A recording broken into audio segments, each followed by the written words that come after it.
Howdy, hi. It is Do Your Job Sports MLB picks and predictions for Thursday, June 26th, 2025.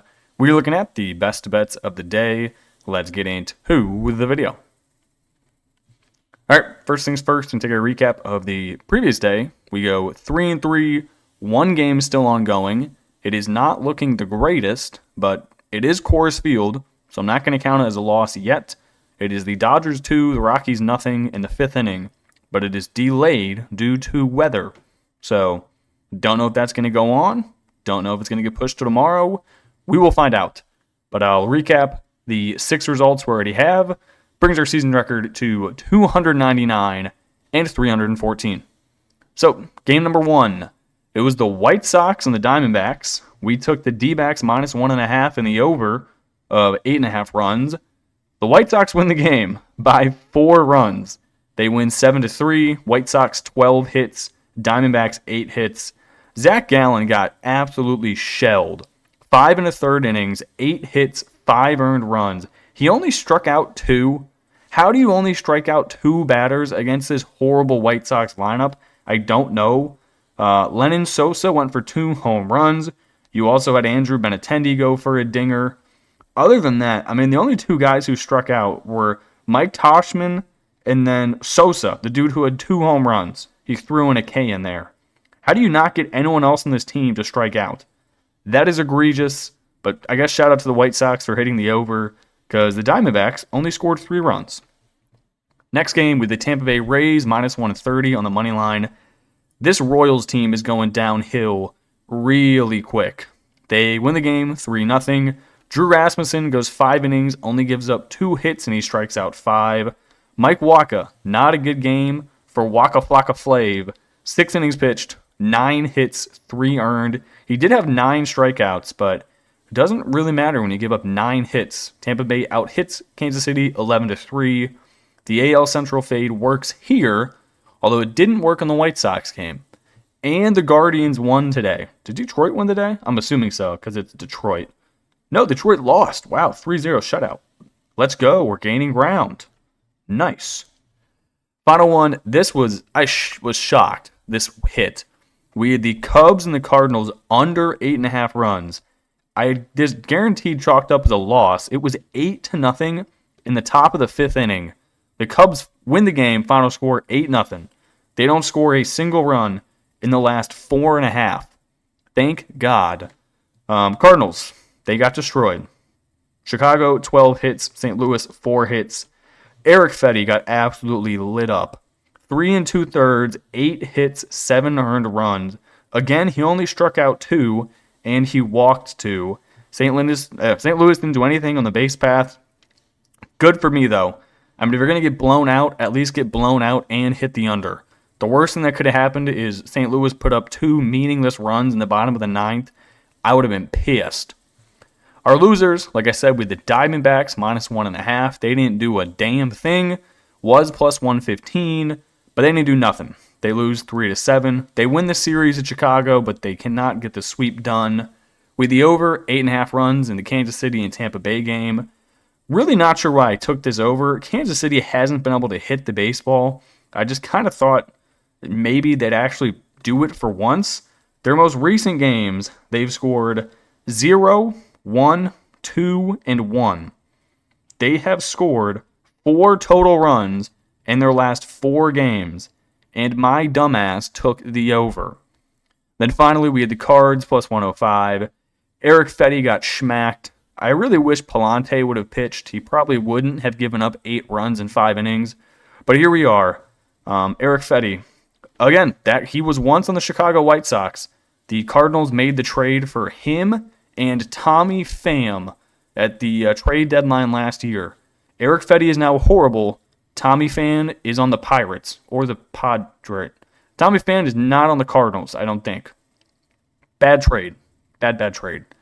Then, like I said, we still have the Dodgers game going on. That's delayed in the 5th inning. It's not looking good, but at Coors Field, either team can put up 6 to 7 runs in an inning, so I'm not going to count it as a loss yet. But we do need 9 runs in the final 4.5. So that's the recap. Let's get on to the picks for tomorrow. First game we're looking at here, we're going to go back to the Mariners. I did not bet them the previous day, and they lost. So I might have flipped a switch on what I'm doing with this Mariners team. I bet them they win. I don't take them, they lose. So I'm going to hop back on. This is the final game of the series, 4-game series between them and the Twins. They win it. They win the series 3-1. They lose the game. They push the series 2-2. Mariners got Emerson Hancock on the mound, probably one of the best names pitcher-wise in baseball. 3-3, 5.43 ERA. Going up against a long-ass name I could not fit on the screen. Simeon Woods Richardson, 2-4, 5.06 ERA. He's not good. Again, I don't know why Vegas continues to make the the Twins favorites. Minus 120, SWR has been getting absolutely steamrolled. His 5 most recent starts, he's given up 4, 6, 6, 2, 0. That is not good. Not to mention he does not go far into games in, 1, 2, 3. 5 out of his last 6 starts, he's gone 5 innings or fewer. He does not have any strikeout stuff. His Ks in his most recent games, 3, 4, 4, 4, 1. So everybody's getting the barrel of the baseball. It's just not making any sense. Why are they minus 120? The Mariners have been good recently. The Twins have lost how many? They're 2-8 in their last 10. The Mariners are 6-4. They're a better baseball team. They have Cal Raleigh. Why are they plus 105? I don't know. Give me the Mariners plus money. Also give me the over 8.5 runs. There's a chance both of these pitchers just get shelled. I mean, they both have above 5.0 ERA. So give me the Mariners. Give me the over. Another game here, we're doing it again. Tampa Bay, minus 125. They refuse to make them anything higher than 130. That's been the line basically the entire series, and we've been rocking it since. I'm going to take the Rays. They got Shane Baz on the mound, 7-3, 4.79 ERA. Going up against Michael Lorenzen, 4-7 with a 4.81 ERA. This is just fading the team who is playing like shit. Kansas City. 3-7 in their last 10. They've lost 4 in a row. They're 2 games under 500 at home this season. Meanwhile, Tampa Bay, probably the hottest team in baseball in the last month and a half. 18-12 straight up on the road. 7-3 in their last 10. They've won the first 2 games of this series. They have the better pitcher on the mound. Why are they only minus 125? I don't understand. The only thing that is slightly nervous, Shane Baz coming off of not the best starts. Also, really hasn't gone that far. He has pitched into the 5th inning in every single game in his last 7, but he has not made it farther than the 6th in all of those games. So this dude is good for anything from 5 innings to 6.5 innings, but he is not touching the 7th. Tampa Bay's bullpen's been okay. This is just a fade of the Royals. They can't score. Damn, I'm taking the over again. I have to take the over. Surely they're due to score. This is due to be a monster game, 8-5 or something. Give me the Rays minus the number. Give me the over. If the Royals light them up and score 10 runs, so be it. But Tampa Bay should be able to score off of Lorenzen, and they're just a hotter team. So give me Tampa Bay. Give me the over. Fade the AL Central. We'll keep it going. Next game, I'm going to take the Mets minus 110 on the money line at home against the Braves. The Mets really haven't been good against the Braves this season, but I like them here. They got Griffin Canning on the bump.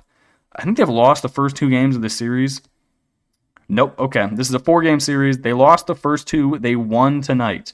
So this is going for the push in this series, which is massive, because if they don't win this, they got swept at Atlanta just a week ago. That means they would have lost 6 out of 7 games against the Braves in a week and a half. That's not ideal. I don't think it's going to happen. Grant Holmes, 4-6 on the year, 3.71 ERA. Coming off of a pretty solid outing. He went 5 2/3 at Miami, giving up 0 runs. But prior to that, really not pitching that great. Prior starts gave up 3-3-3-2. Not ideal. He did not pitch against the Mets in their previous series. On the season, 85 innings pitched, 97 strikeouts, 39 walks. A bit of a home run problem. He's given up 14 dingers this season.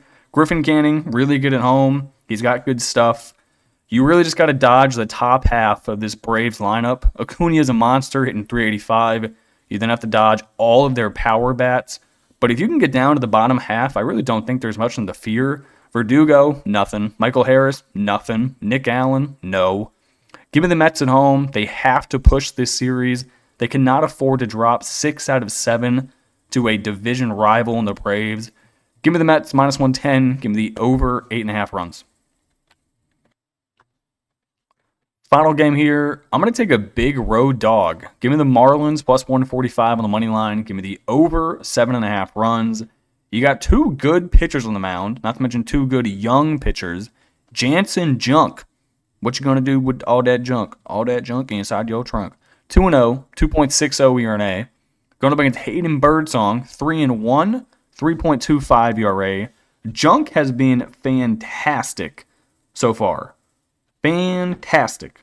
His most recent outings, he's gone 5 innings in both of them, pitching a total of 10 2/3 innings, giving up 7 hits and only 1 earned run. Hayden Birdsong has been interesting this year. He started for a bit. He came out of the pen for a bit. They then put him back in the starting lineup. You really don't know what you're going to get. His most recent games have not been good. He was at home to the Red Sox, went 4 innings, gave up 7 hits and 4 earned. He was at the Rockies, went 6 innings, gave up 3 earned. Prior to that, he has not been awful. Gave up 2 to Atlanta, 5 to Miami. But you're just not going to get a long performance out of him. He's pitched under 5 innings in all of his previous 6 starts. He gives up a ton of contact. Really doesn't have the best K stuff. But I guess for the innings he pitches, it's not bad. He averages about 5 per outing. Has a massive walk problem. Massive. He's got 52 innings pitched, 20 walks. That is not a good ratio at all. So I'll take Jansen Junk. He's good. Got a good ERA. Don't really trust this Giants lineup yet. Rafi's been okay since he's getting there.